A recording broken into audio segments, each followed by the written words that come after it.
Nimesema shetani ni giza. Yeye akuumbwa kuwa giza, ila ametengeneza matatizo. Kwa sababu aliamini akitengeneza matatizo, ndio watu wakipata akiwapa matatizo, hivyo unafika katika hali ya kawaida hivi.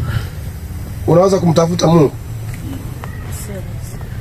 Shetani aliamua atengeneze matatizo ili ukihangaika ukishindwa kuipatia suluhu uende ukampiga nini? Ukamsujudie. Ndio tusikana kwa waganga. Mganga nimekuja silali. Wewe unafikiri mganga ndo dawa, kumbe mganga umeenda nyumbani kwake kwa matatizo yale. Anaje ametoka pale pale afu anaenda huko.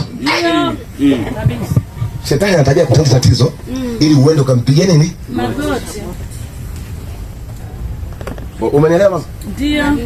Na ndio maana kitu cha kwanza watu wote duniani hapa akiugua tu akiwa leo usingizi tu cha kwanza hawazi kanisani, anawaza mganga yuko barini, tunaenda barini. Na hapo nyumba tu kuna kanisa haendi. Asa kuna mganga nimesikia yuko Sumbawanga, anasafiri, anapanda basi, anafuata kwa sababu ugonjwa unaenda aliotengeneza si shetani na unakuita kwake. Ndio. Na ndio maana walio wengi hamuitoki kanisani. Kwa sababu niko hapa nahubiri injili hapa. Wale watu hawajasikia mic naongea. Unaona unakuja hapa. Ila wako nyumbani hawalali na kuna mtu anasikia hapa sasa hivi usiku leo amekabwa. Na ananisikia. Na ananielewa vizuri kabisa. Sema amina kanisa. Amen. Lakini hapa hawezi kuja. Ndio. Sasa kuna mganga kiboko. Huyo ni mtaalamu, sema ni mtaalamu. Sema mtaalamu. Anasahau kwamba mtaalamu ni Yesu. Anasahau kabisa kwa Yesu ni mtaalamu wa kwanza. Umeelewa pale Mungu? Haleluya. Amen. Haleluya. Kwa shetani hakuumbwa kuwa giza, ila giza alilitafuta mwenyewe. Ni sawa na mama ukuumbwa kuwa masikini. Amina. Unanibishia ninachokwambia? Kitabu cha Mwanzo 1:26. Mungu akasema tumfanye mtu kwa mfano wetu na kwa sura yetu. Alafu akasema 27 akatawale samaki baharini, ndege wa angani na kila chenye uhai kiendacho chini ya dunia. Mungu aliumba dhahabu, alikupa utawale. Aliumba fedha, akakupa utawale. Mungu ndio maana kabla ya kukuumba wewe aliumba kwanza dhahabu, aliumba miti, mimea na wanyama. Akasema nenda ukatawale. Kwa nini unatawaliwa na hivyo vitu? Giza ndio linakufanya utawaliwe. Giza limenyang'anya ule umiliki wako. Amen. Bwana asifiwe sana. Amen. Bwana asifiwe. Amen. Tangu mwanzo Mungu alimmilikisha mwanadamu ardhi, alimmilikisha mwanadamu. Alimmilikisha vitu vya samani. Na ndio maana angalia leo wenye hela walio wengi sana ni watu wachawi. Ni wao mafulimasa wana hela. Unaona kwa nini? Wanzetu wameshaambiwa, wanajua namna kutunza giza lao. Wanapeana gizani vitu vyao. Wanapeana wapi? Gizani. Wanapeana gizani. Siku moja nilikuwa na binti moja pale kanisani. Binti moja mbonge huyo mnene ameenda hewani. Sema mimi na kanisa. Nakuja kumgusa namna ile. Unajua pepo iliniambiaje? Unajua iliniambiaje pepo? Akasema wewe olewi. Sisi tushamuoa. Nikamwambia mlimoa lini? Asa yes, alituna mkaka mmoja njiani anaenda mjini mpaka kwenye dada. Akatongozwa. Alijua mimi ni mtu. Mimi sikuwa mtu. Mimi nilikuwa jini. Yeye alivaa sura ya kaka mmoja anayempenda kujiko mtani kwake. Yaani jini lilivaa sura ya kijana wa mtaani ambaye anamfahamu huyo binti. Na huyo binti anampenda huyo nani? Huyo kijana. Nisikize vizuri. Yaani binti anampenda huyo kijana. Mnanisikia vizuri eh? Sasa shetani amezoom, amegundua huyo binti huyu udhaifu wake nani? Ni yule nani? Yule kijana. Sawa bila kanisa. Kwa hiyo mapepo yale majini yakavaa sura yule nani? Yule kijana. Wakamfuata yule binti wakaanza kumapproach. Wakamapproach yule binti akaelewa.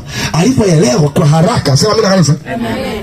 Akasema siku tunakutana naye ndio siku tulinyang'anya kila kitu. Kwa hiyo binti hawezi kuolewa, hawezi kuzaa. Amen. Binti namuuliza, wewe ulilala nani? Anasema yule mkaka ujali wetu pale alinitongoza. Mapepo yanasema yule akuwa kijana tulivaa sura ya nani? Ya kijana. Na ndio maana ni muhimu sana watu wa Mungu mkajua. Tunaposema giza, kuna watu ni wanaume na kuna watu ni wanawake, lakini si watu. Yes. Amen. Wao unamwona ni kijana wa kawaida, na ndio maana tunashauri wakati mwingine kwa mambo ya kiroho, si vibaya ukiwa na mahusiano kama na baba wa kiroho, mwambie baba, omba juu ya jambo hili tuone Mungu anasema nini.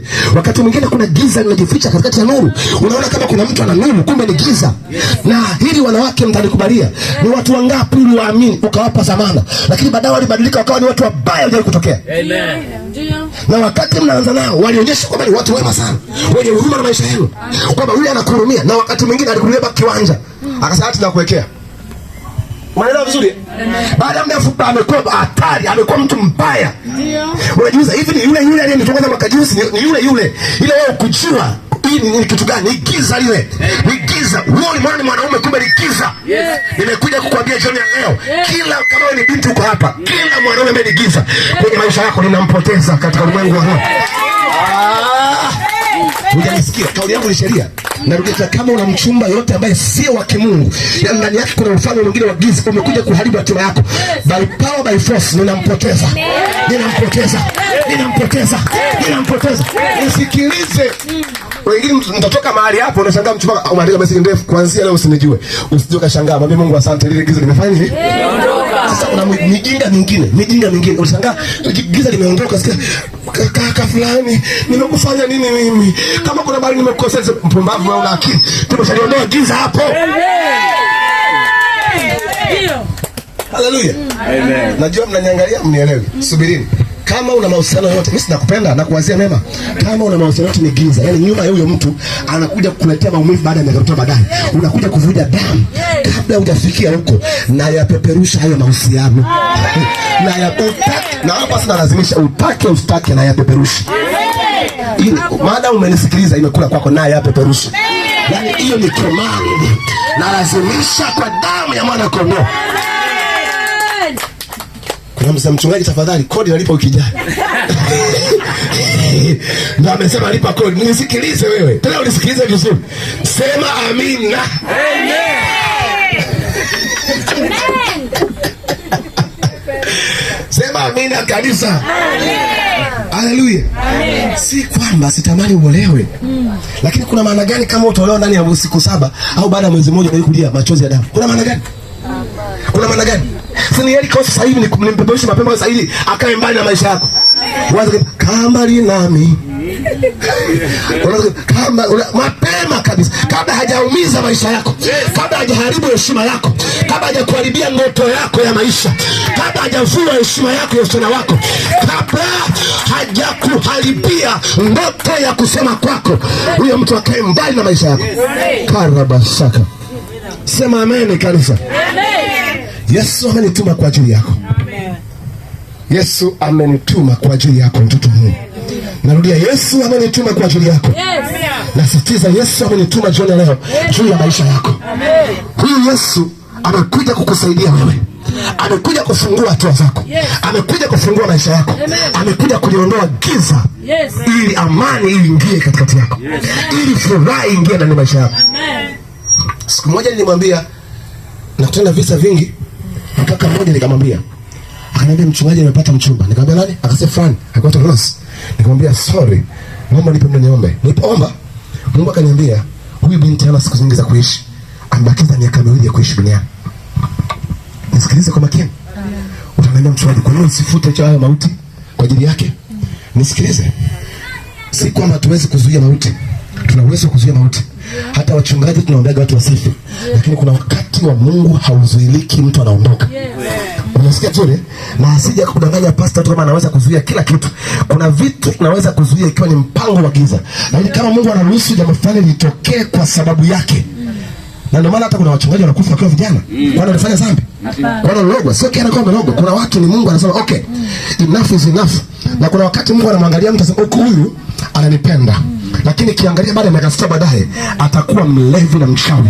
Sasa ili asifike kula kaangamia mazima, ninaamua kumuita kwangu ili kwamba asiepukane na hukumu ya Mungu.